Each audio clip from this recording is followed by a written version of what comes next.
So I need to run Parallels so that I can emulate Mac OS. What? Yes, I want to run a virtual machine as Mac OS so that I can do some testing without goofing up my computer, my Mac that's already running Mac OS just fine. So this is a great way if you want to do development, or you just want to install something stupid in a sandbox and you want to find out what the heck, man. Let's go and do this. Ta-da! Okay, so if you've gone to the Parallels website, it's my.parallels.com. Okay, so I've downloaded Parallels and now I'm ready to install it. Ta-da! Double click on the icon. It says, oh, you sure you want to open this? Yeah, I do. I want to allow it to talk to my download folder. Yes, I do. In user agreement. Yeah, it's something here about a firstborn child, but I'm sure it's okay. Parallels customer experience. That's your call. I'm going to say disable. Customer experience is like if you have a crash, it's going to send data back to Parallels, and I'm just going to say no. I feel like my privacy's been invaded enough, right?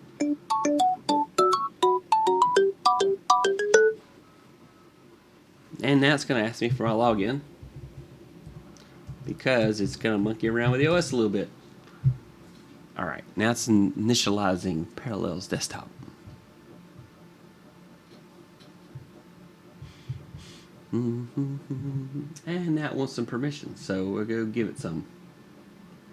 I want to allow that, yes. I want to allow to access my documents folder, yes. I want to allow to access my downloads folder. I'm okay with those things. Finish. So now it's starting Parallels desktop. There's my login, hopefully. There's my license key. I'm activating it. Okay, and here it is. Download and install Windows 11. No, I'm going to do other options. Download Mac OS. This is what I want to do. I want to download Mac OS. So it will go and download Mac OS for me. So hey, what version you want? Yep, the latest version would be great for me. Download. So this will take a while. So while it's downloading, so this is going to take a while. So while it's downloading, we'll just play some wonderful music or something, or I'll do a real fast montage to kind of show you, hey, there it goes, there it goes, there it goes, you know.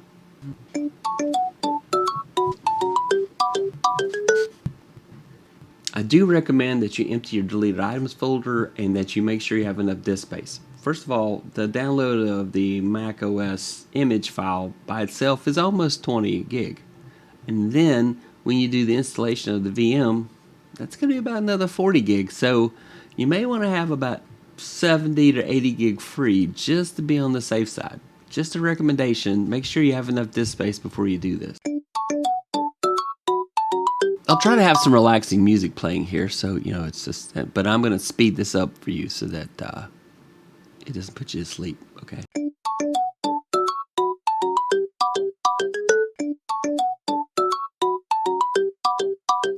Here's some things to remember. First of all, Mac OS will only run on a Mac. So basically, what happens is Parallel acts as a pass-through and allows Mac OS to talk to the hardware, so that it says, "Yep, everything's kosher here. I'm all happy." So it's just a way that you containerize Mac OS so that you can do testing, playing, whatever fun thing you want to do.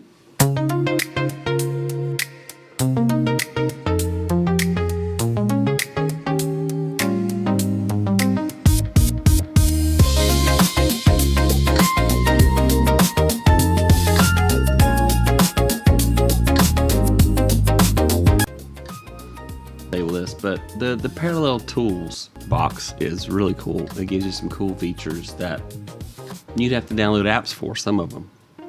So you'll really appreciate using it.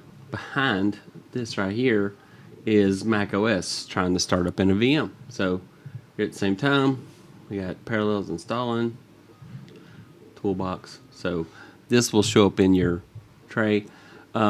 It's part of the pop-up. You missed it, but it came up and it asked for me to enable accessibility for Parallels. Now Parallels is going to put a shortcut in your upper right corner. I'm dragging it down here. This will be your shortcut to get to Mac OS. You'll also have that in your menu as well, but here it goes. And why am I doing parallels? Because VMware Fusion does not do this option.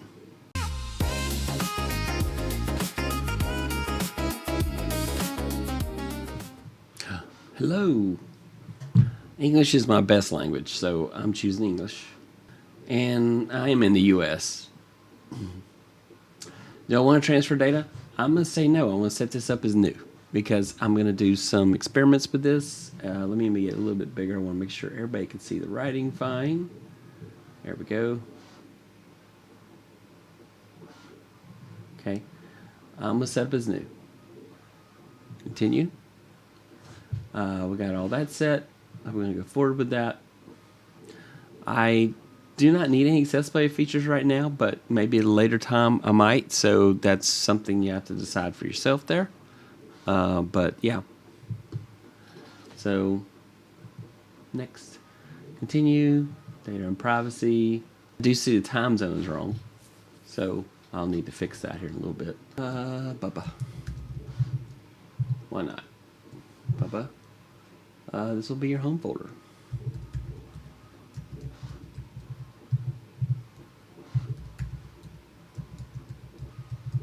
Okay. Why not? Bubba. If you don't want it connected to your Apple account, you don't have to connect it to your Apple account. But here I am. I'm gonna click on Setup Later when it comes up. Setup Later. Yeah, we'll skip that for now. I'm going to say continue. I'm not going to allow location services on this Mac since it's just going to be, I'm just going to say don't use. I may at a later date turn on, but I am going to change that time zone automatically. Okay, fine. We'll turn on location services. Turn on Wi-Fi. Turn on your current location. Can I change the time zone? Won't let me right now. Turn on the Wi-Fi. So my Wi-Fi is not on right now. So here in a little bit, I'll have to turn the Wi-Fi on in order to get that to work. Continue. I always turn Ask Siri off by default. It just gets in the way of my conversations. I'm going to say not now. File vault is the encryption. Since this is just a test machine, I'm not going to worry about the encryption. And yes, I do want you to automatically update. All right, so here we go. Get started. Here I am, running Mac on Mac. And then it's going to install parallel tools as well. Okay, so I'm going to need network settings. So we're going to have to go to Parallels and do some work to get the network settings to go through. Because the world just doesn't work. Show all windows. Okay, so I've got my Parallels VM. I need the parallel tools so I can make a change. Here's the control center up in the tray. Am I doing full screen? Good, yes. All right. So here we go. macOS, and then we'll have to edit settings. Okay, so hardware, network. So shared network recommended. Yeah, should be working. Okay. You can't change some things while it's up and running. So that's fair. Alright, so I'm going to close this out. And here I am. Alright, so sometimes I find the best way to fix things is to shut things down and restart. So we're going to do a restart. And restart. Continue. So as you can see, I have macOS running on top of macOS as a virtual machine.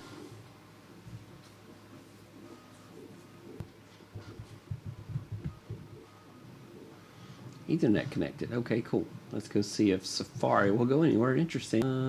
Yeah, what the heck? Let's go to apple.com. Okay. We are a go at this station. We have connectivity to the internet. We can now do things. Now, if you want to install apps from the App Store, you will have to log in. So I'm not logged in right now. And so it's all virtual now. All right, there we go. That's it. So now you have macOS running on macOS as a virtual machine. Now you can use this for testing. You can do all kind of stuff. Thank you so much for watching. I hope you enjoyed that. I hope that was useful to you. I will do some cool stuff on my Mac, and I'll kind of do another video later. It shows things that I did with this macOS to kind of give you an idea. Like, for example, I'm going to install Microsoft Office for Mac, and I'm going to do some tutorial videos about OneDrive. So if you are a big fan of OneDrive on Mac, or you want to learn something about it, well, click right here for my next video. Bye.